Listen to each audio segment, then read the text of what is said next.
Hello po sa inyong lahat mga ka-crypto. Ako po si Pinoy Crypto Trader at sa video na ito ay atin pong pag-uusapan ang tungkol sa balitang ito kung saan ang sabi rito ay new all-time high for Shiba Inu could be interesting with Shibarium burns. Ayan.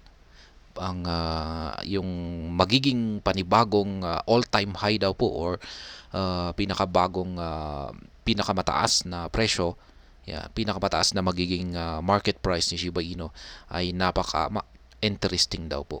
At ito po ay dahil sa pamamagitan ng yung auto burning mechanism ng Shibarium. At ayan, bago po tayo magpatuloy ay nais ko po munang bigyang linaw ang aking disclaimer kung saan ang nilalaman po ng video na ito ay hindi po ito isang financial advice. For education and information purposes lamang po ang layunin nito. Nais ko na rin pong magbigay babala na wala pong kahit anumang group chat ang Pinoy Crypto Trader. Ayan, sabi dito ay Shiba Inu marketing specialist Lucy urges the community to use Shibarium to burn SHIB tokens as it could be headway to a new all-time high. Ayan, si Ginang Lucy po yung nakapagsabi rito. At siya po ang nagpro-promote kay Shiba Inu. Yan po yung kanyang tungkulin. At ayan, ang sabi niya ay yung burning mechanism daw po ng Shibarium ang siyang magiging daan patungo sa panibagong all-time high ng Shiba Inu. The Shiba Inu remains unwavering in its commitment to cutting the current enormous circulating SHIB token supply. Ayan, kasi napakalaki po talaga yung natitirang supply niya ng Shiba Inu. Ito po talaga yung parang nagiging hadlang, isang malaking hadlang sa pag-angat sa market price ng Shiba Inu. Kanyang napakalaking natitirang circulating supply. Maski sunod-sunod yung pagsusunog, voluntary na pagsusunog ng SHIB community ay talagang parang walang epekto. Kasi talagang malaki po talaga yung natitirang circulating supply nito. In a recent tweet, Shiba Inu marketing specialist Lucy urged the SHIB army to interact with the recently launched scaling solution, Shibarium. Ayan, dahil po dyan ay hinihikayat po ni Ginang Lucy na ang SHIB army ay gamitin. Yan, hinihikayat po niya na gamitin ang Shibarium. Lucy noted that without the community using Shibarium en masse, the blockchain itself will not burn SHIB tokens. Ayan, totoo po yan. Kung kukonti lamang ang gumagamit kay Shibarium, ay talagang konti na rin yung masusunog na tokens na Shiba Inu. Ayan, ng SHIB. We need to use Shibarium. It won't burn SHIB if you don't use it. Yan nga. Hindi walang masusunog na Shiba Inu tokens kung hindi natin gagamitin si Shibarium. Kaya yan po yung kanyang exposed. Yan. Dito. Shibarium burning Shiba Inu.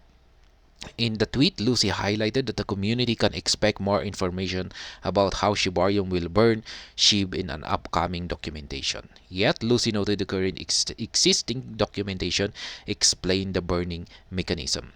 Ayan, meron naman po tayong documentation na nag-i-explain kung paano yung burning mechanism ng Shibarium. Pero ayan, may paparating pong bago na documentation daw na mas lalo sigurong nagbibigay ng more information tungkol sa burning mechanism ng Shibarium.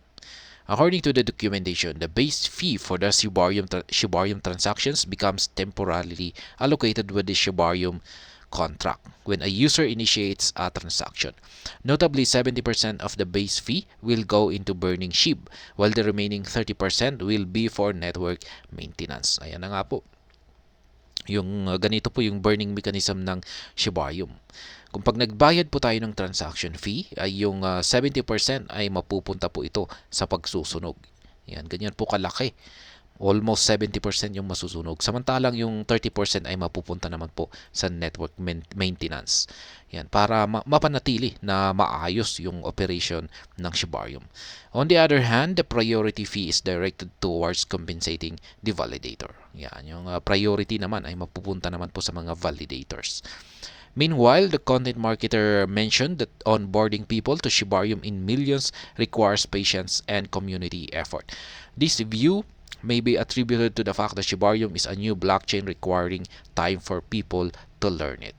Ayan, ang maring dahilan kung bakit medyo Ah, medyo nahihirapan si Shibarium or parang konti lamang yung nasusunog sa ngayon na Shiba Inu tokens or SHIB tokens ay dahil maaring yung mga tao rito ay nagsisimula pa lang na aralin ito or matutunan kung paano ito gamitin. Kasi alam naman po natin na bagong labas pa lamang si Shibarium. Kaya yan. Also, Lucy tweets included a screenshot of a comment from Shiba Inu's lead developer Satoshi Kusama. The lead developer remarked that burning billions of dollars of SHIB is no easy task. Ayan, yan po naman ang sinabi ni Ginong Satoshi Kusama. Yan, sa mga hindi po nakakakilala kay Ginong Satoshi Kusama, ay siya po ang namumuno sa mga developers ng Shiba Inu. At siya po mismo ang nakapagsabi na hindi po madali ang pagsusunog yan, ng SHIB tokens na nagkakahalaga ng billions of dollars. Yan, no easy task po yan. Kaya yan nga sabi ni Lucy dito ay Lucy urged the community to use Shibarium more as the traffic surge could necessitate increased gas fee. The situation ultimately increases in more Shiba Inu burns. Ayan, kaya dahil dyan ay ang sabi dito ni Lucy ay mas maganda talagang gamitin si Shibarium. Yan, para sa pagsusunog sa SHIB tokens. Kaya ayan, madalas po nating sabi niya rito ay mas maganda kung madalas nating gamitin ang Shibarium. In a similar conversation, the SHIB content marketer emphasized that burning SHIB token in Shibarium is a long-term endeavor. Ayan, pang matagalan talaga yan. Long-term endeavor yung pagsusunog dito kay Shibarium. Specifically, Lucy mentioned that the SHIB army can anticipate the effects of Shibarium on Shiba Inu within the coming 8 months. Ayan po sabi ni Ginang Lucy ay mararamdaman po natin yung epekto ng Shibarium ayan, pagkatapos ng 8 months. Ayan, medyo talagang hintayin natin. Mahirap po talaga kasing sabihin or maramdaman yung epekto ng Shibarium. Lalong-lalo na at bagong labas pa ito. Kaya yan naman po yung parang estimate dito ni Ginang Lucy na kailangan daw po nating maghintay ng mga 8 months bago natin maramdaman ito. Shiba Inu's new all-time high will be unbelievable. Ayan, hindi raw po paniwala. Magiging nakakasurpresa yung panibagong all-time high nito. Meanwhile, Lucy stated that Shiba Inu reached its previous all-time high with less burns and overall utility. Yan na nga. Si Shiba Inu ay nagkaroon ito ng all-time high noon. Pero noon ay talagang konti lamang yung nagsusunog at konti na rin yung kanyang utilities. Hindi tulad ngayon. She argued that Shiba Inu has now more utility alongside more concerted efforts at burning SHIB. Yan na nga. Ngayon ay mas marami na itong utilities at yung pagsusunog ay talagang tuloy-tuloy lang. Yan, hindi tulad noon na kukunti lang talaga. Kaya yan, Lucy remarked, last SHIB all-time highs was without any burn with little adoption compared to now. SHIB will be a governance token with global adoption. The next ATH all-time high could be interesting. Yan daw po ang dahilan. Yan, kung bakit ang panibagong all-time high na aakyatin ni Shiba Inu ay talagang napaka interesting. Yan, magiging nakakasurpresa ito talaga. Kaya yan, ang masasabi ko naman dito ay ayan na nga, gamitin po natin si Shibarium.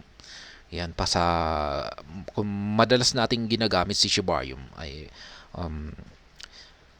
mas marami yung masusunog. Kaya kung mas marami yung taong gumagamit dito kay Shibarium ay mas malaki na rin yung masusunog. Ay nakadepende po talaga sa mga users ng Shibarium. More users, more SHIB token burns. Ayan. Pero yan na nga, ang problema kasi dito kay Shibarium ay bagong-bago pa lamang siya. At talagang kailangan muna nating aralin kung paano ito gamitin. Ayan, mga 8 months siguro.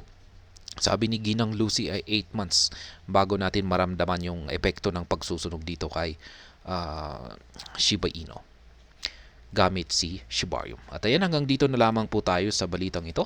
Sana po ay inyong nagustuhan ang aking paliwanag dito. Kung inyo po itong nagustuhan ay pakiclick lamang po ang like button nito. Para naman po sa mga bago lamang dito, kayo po ay aking inaanyayahan para mag-subscribe.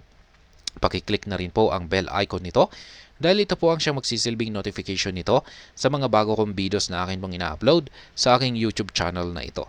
Marami pong salamat sa panonood, ingat po tayo lagi at God bless po sa ating lahat.